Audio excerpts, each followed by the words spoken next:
Well, we start the morning planning on fixing one thing, and we end up fixing something totally different. As you can see, this is not my daily driver. This is the wife's. She's driving the big, beautiful 5th gen to work today. And she's like, hey, my truck's making some weird noises. I'm like, oh, great. She's like, you know what that means? Fix it. So I'm like, okay. And I know that I just replaced all the shocks on her truck not that long ago.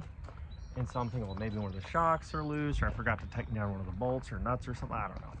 Let's just take a look, because she said it just kind of sounded like metal on metal contact whenever she'd hit big bumps and stuff, like something's loose. Found out what it is.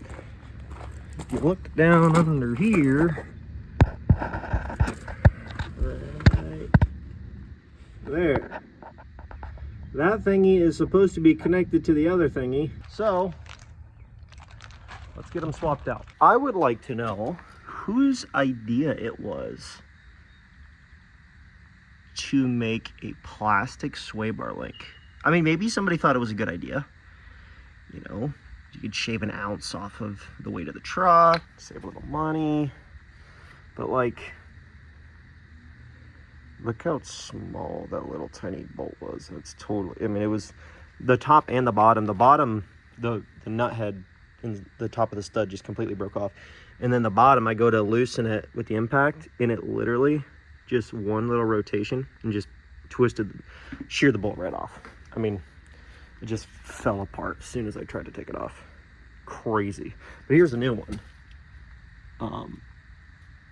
Yeah, bright ideas. Not only plastic, which I'm pretty sure that was a factory thing, but they were, the one was totally snapped, and the bolt head just snapped off, and it was just hanging on there.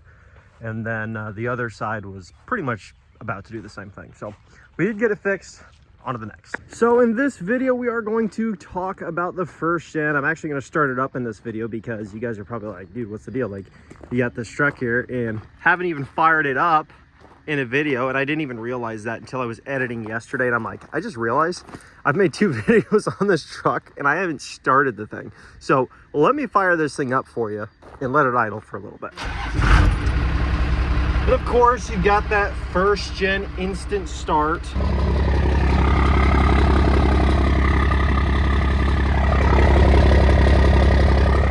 You hear that really slight rattle sound. It's nothing bad, it's just where the exhaust tailpipe, when he installed it, he must have tilted it up just a little bit too much, and it's just touching the back of the tow package, and it just, when it's at an idle and low RPM, you just hear a real slight rattle, but we're gonna adjust that and it'll be good to go. Other than that, just look at this thing with the sun hitting the paint. Oh my gosh. Oh my goodness. I love it. She's definitely pretty. Definitely pretty. So I'm actually going to move the truck. We're going to get it to a new location, which is going to be sick. And then I am going to just get a quick few videos around the truck here. And then I'm also going to go over with you why the 1st gen and why the 1st gen went from the least desirable diesel pickup truck Dodge ever made to one of the most desirable of all time. Let's get into it. So let's get in gear here. Just roll on over to a new location and get a video for you guys and check out the interior pieces. Got the old fast power windows. What's crazy to me is how they had such fast power windows in this truck back in the day, yet even in a lot of the new vehicles that we have now, I don't think any of our new vehicles have windows that are this fast.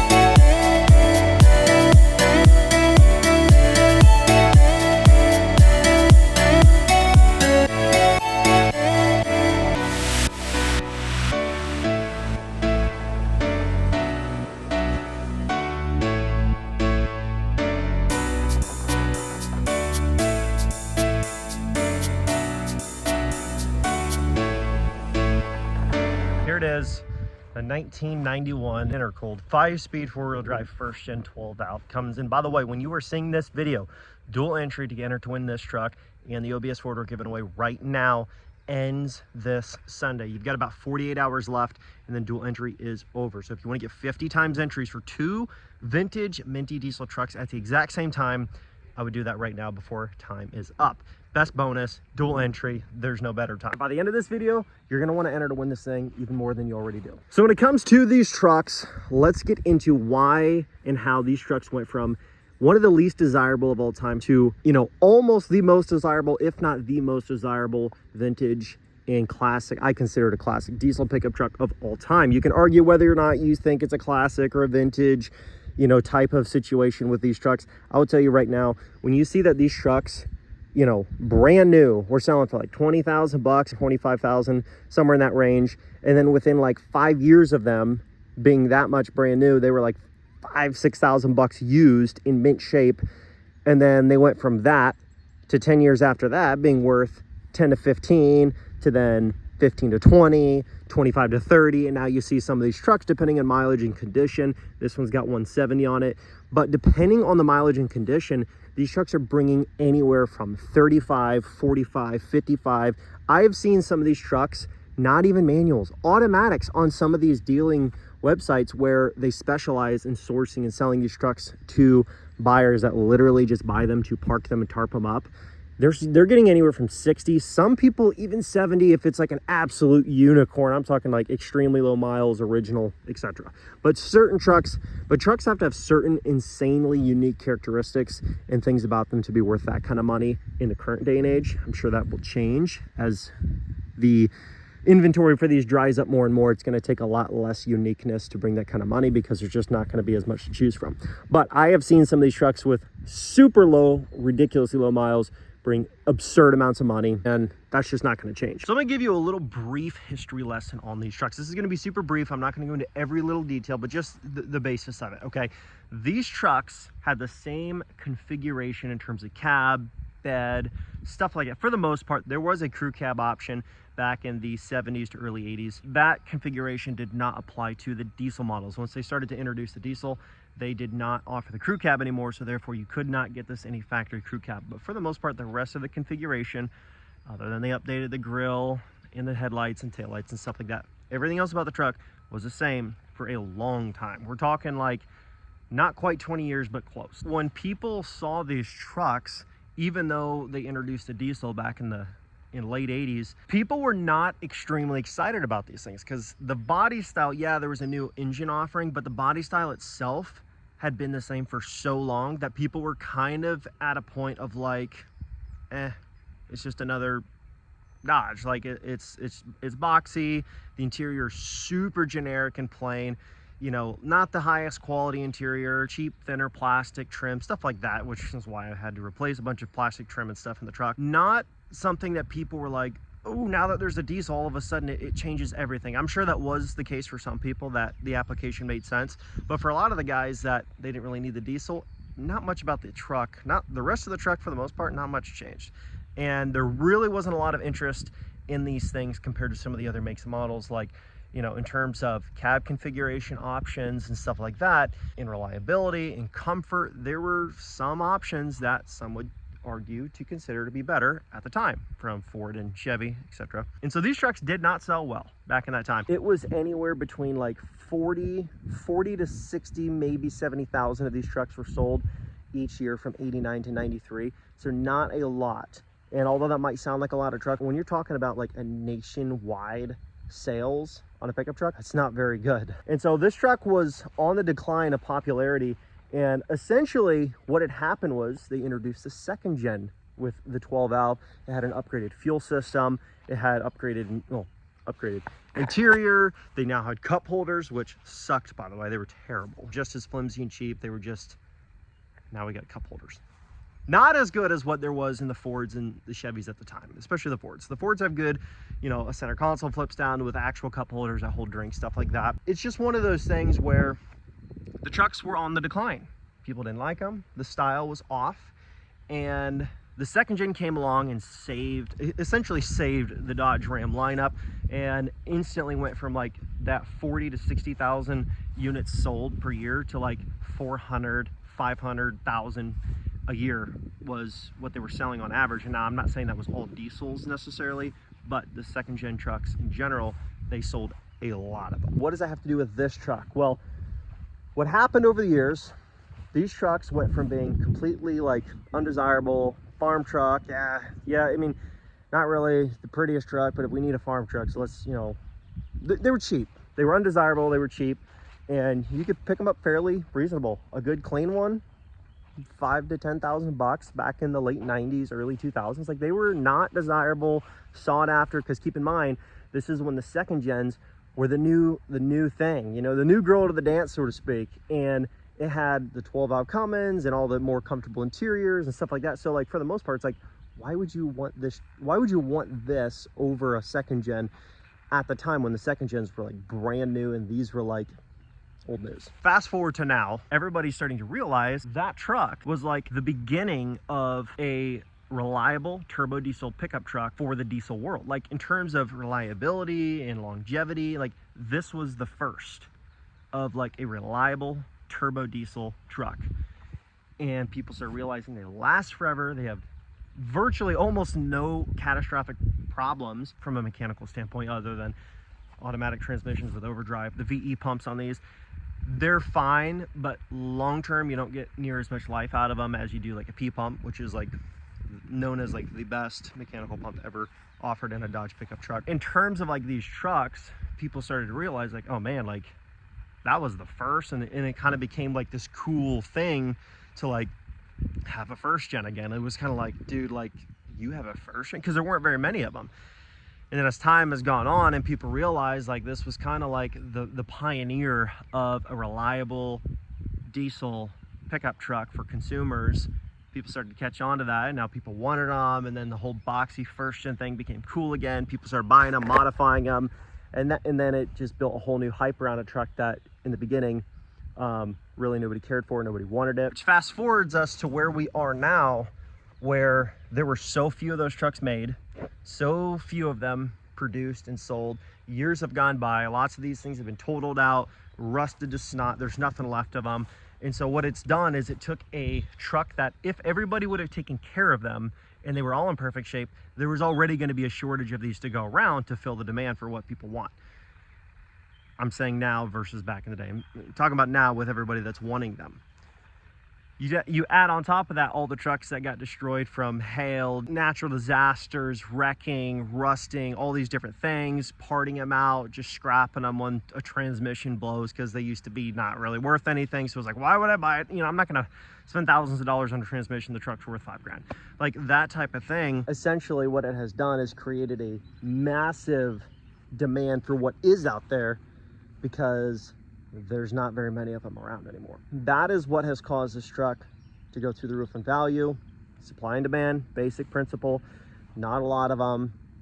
And so the ones that they do have, it's going to build a lot more interest around those trucks because there's not a lot left. But then also people realizing the pioneer aspect of it, the iconic, like that was the original, you know, reliable turbo diesel truck that was produced and sold to the public. Like, that was a big deal. That in consideration, that's also bringing value to these trucks from a collecting standpoint. And so now at the end of the day, what you have is a truck that was way underproduced because it wasn't very popular, and a huge demand for them, which is why you log on to, you know, some of these other websites where they specialize in selling pre-emissions diesel trucks. When they get one of these in good shape, they bring absurd amounts of money. And I mean absurd amounts of money, almost more than any of the other pre-emissions diesel trucks that are being sold right now, because they're super hard to find. There's way fewer of them than there are of any of the others, and they are looked at as like the first reliable pre-emissions turbo diesel pickup truck that was sold to the public. And so these trucks went from like an undesirable work truck, basically, that if you wanted to pick something up cheap to put some miles on it and work it because nobody wants it, this was a good option. It went from that to like, holy crap, dude, if you can find a first gen that's in great shape, I will pay insane amounts of money for it. So there you have it. And there's always a lot of different factors that bring value to a truck, what makes it popular, what makes it unpopular. And when it comes to these trucks in terms of configurations and stuff, the most popular thing people like to look for is the intercooled models, which this one is, which was like 91.5 all the way to 93, so not very long of production. And then you're going to go and out of those 40 to 60,000 units that were sold per year, that's not even factoring in how many of these were actually a manual, how many of these were four-wheel drive, how many of these were, you know, all these different things, all these different factors, a diesel versus not a diesel. And so when you really whittle it down to like how many were produced of the desirable configuration that people really want to pay top dollar for, whether it's a regular cab or an extended cab, because those were the only two options, so people aren't too picky about that in terms of like if they can find one. It's mostly, was it an intercooled 12 valve Cummins, and did it have a manual transmission, and is it four-wheel drive? Those are the three things that people look for. So if you have those three things, and then you add into consideration it's clean, it's original parts, it's, you know, the original paint, or it's the original paint scheme and paint code and just restored, like those aren't necessarily looked at as like less desirable. They might not bring you know, a percentage lower. They might bring a percentage lower in terms of selling price, because original stuff is just like an original 91 is going to be a little bit different in terms of pricing from a collector standpoint versus one that's, yeah, it's the same OEM paint scheme, but it's been a repaint. Collectors are more particular about that kind of stuff, but overall it doesn't matter to the majority of the buyers out there. They're looking for, is it an intercooled 12 valve? Is it a manual? Is it a four-wheel drive? Extended cab versus regular cab, not that big of a difference in terms of like what people care about. And is it rust-free? Is it clean? That's what people look for. So when you really narrow it down to those parameters and those things that people are looking for, there's an extremely small number of these trucks left, which is why we can only offer one like once a year, because they're so hard to find. That's why this truck is going to keep bringing insane amounts of money, just like that OBS Ford I was telling you about. But this one probably even more so than the Ford, only because there's so many fewer of these trucks sold in this configuration. Both are going to appreciate incredibly, which I tell you time and time again, that's the difference between the giveaways for these old trucks versus a lot of the new stuff. New stuff is totally sick. I love the new trucks. I drive a new truck. But in terms of like, if you had the opportunity to win in an investment, in terms of like, you put some leisure miles on it, but for the most part, you just maintain it and take care of it. This truck in 10 years, I promise you, will bring probably double what we paid for this thing. I'm telling you, if you take care of it, you treat it good, it treats you good, this truck will continue to skyrocket. Because look, 10 years ago, this truck was 8,000 bucks. Today, not even close. Easily 3 times that, minimum, 3 times that. Bare minimum for a truck like this, if you can get a good deal on it, and that's a good deal. So take that into consideration. These trucks are just going to keep going up in value. They're not going to slow down anytime soon, because as years go by, there's going to be fewer and fewer of them. This is considered an asset that is going to appreciate for you versus an asset that's going to depreciate for you. So thanks so much for watching, guys. Hopefully you enjoyed the video. A little history lesson, a little why is this, how this went from least desirable to most desirable of Cummins truck of all time. Anyways, guys, thanks so much for watching. Don't forget to enter to win this thing and the OBS Ford. You've got 48 hours left to get 50 times entries for both. I would tap the link or go to lmpgear.com and grab those entries while you still can. Thanks so much. Peace.